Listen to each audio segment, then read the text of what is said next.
शुभ सकाळ। आज आहे मकर संक्रांत आणि तुम्हा सगळ्यांना मकर संक्रांतीच्या खूप खूप शुभेच्छा।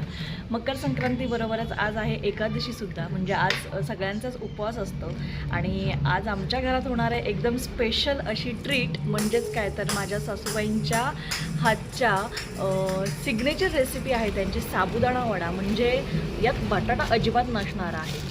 हो, तुम्ही ना अगदी बरोबरच ऐकताय, बिना बटाट्याचा त्या साबुदाणा वडा बनवतात आणि ती रेसिपी आज मी तुमच्यासोबत शेअर करणार आहे। तर तुम्ही हा व्हिडिओ नक्की शेवटपर्यंत बघा की हा वडा कसा करायचा, कुरकुरीत कसा होतो आणि त्यांची खास स्पेशालिटी नेमकी काय आहे। तर या व्हिडिओमध्ये तुम्हाला या गोष्टी सगळ्या कळणार आहेत। तर हा व्हिडिओ तुम्ही शेवटपर्यंत नक्की बघा, कारण आज एकादशी आहे, मकर संक्रांत आहे आणि त्यात सासूबाईंचा जादुई टच असलेला हा स्पेशल साबुदाणा वडा आपल्या सगळ्यांना बघायलासुद्धा मिळणार आहे आणि आम्हाला टेस्ट करायला मिळणार आहे। त्यामुळे रेसिपी शेवटपर्यंत नक्की बघा। चला, हाय कर, हाय, कसे आहात तुम्ही? बोल, मकर संक्रांतीच्या शुभेच्छा। हाय, तुझं नाव सांग।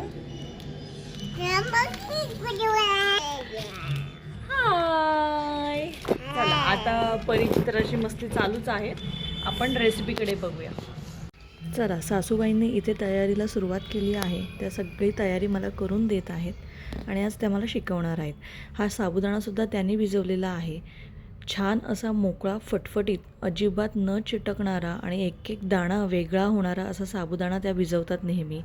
त्यानंतर शेंगदाण्याचा कूट इथे आपल्याला लागणार आहे, जिरं, साखर, मीठ, फेंडलेलं दही, त्यानंतर इथे हिरवी मिरची घेतलेली आहे आणि खूप अशी कोथिंबीर घेतलेली आहे।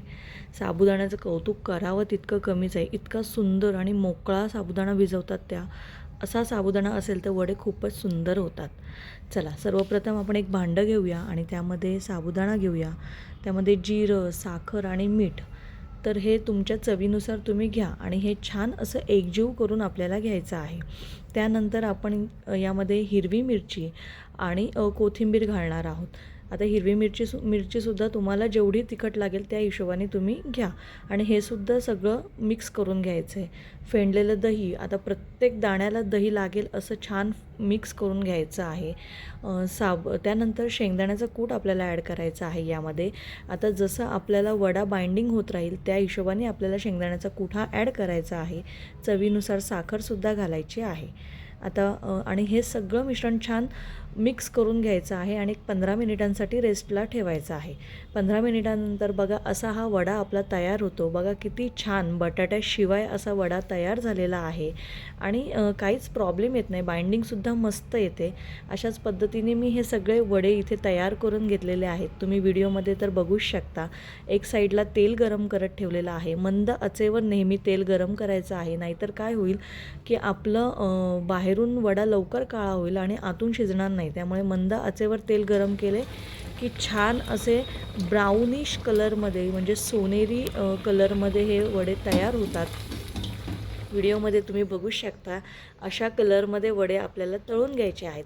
आता नेहमी आपण चटणीच खातो वड्यांसोबत, तर ही रेसिपी करून बघा। हे फेंडलेलं दही, त्यामध्ये चाट मसाला, थोडंसं लाल तिखट, थोडीशी पिठी साखर आणि मीठ, असं सगळं हे मिश्रण करून छान असं मिक्स करून घ्यायचं आहे, फेणून घ्यायचं आहे हे।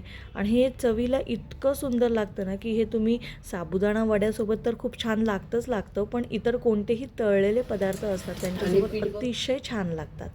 आता आपले वडे इथे रेडी आहेत, दही आपलं तयार आहे, वड्यांचा क्रिस्पीनेस तुम्ही बघूच शकता, अप्रतिम आहे। तुम्हाला ही रेसिपी आवडली असेल तर नक्की करून बघा आणि मला कमेंटमध्ये कळवा। कसे झाले का साबुदाणा वडे? आवडले का तुला?